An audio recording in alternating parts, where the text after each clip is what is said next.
We talk a lot about burnout, but what if we're looking at the whole problem the wrong way?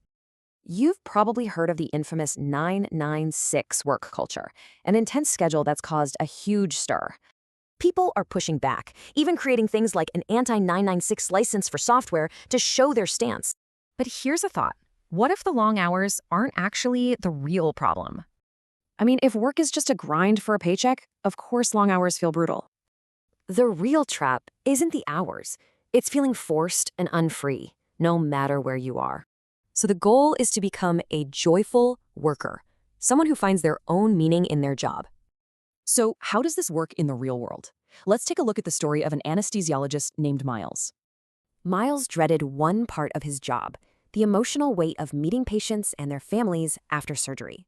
But what he loved was the technical challenge. He called it flying the plane for the patient's body. See, his joy wasn't in some big idea of medicine. It was in using his specific, incredible skills.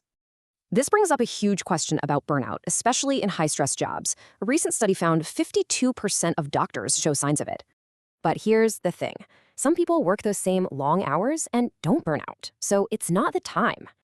The key, according to Gallup research, is a specific number, and that number is 20%. It's simple. If you spend more than 20% of your time on tasks you love, your burnout risk drops dramatically. So the goal shifts. It's not about work-life balance. It's about finding joy inside your work. This actually taps into an old Greek idea, eudaimonia. It's happiness from using your unique strengths. Okay, so the big question is, how do you get to that 20%, especially if you feel stuck?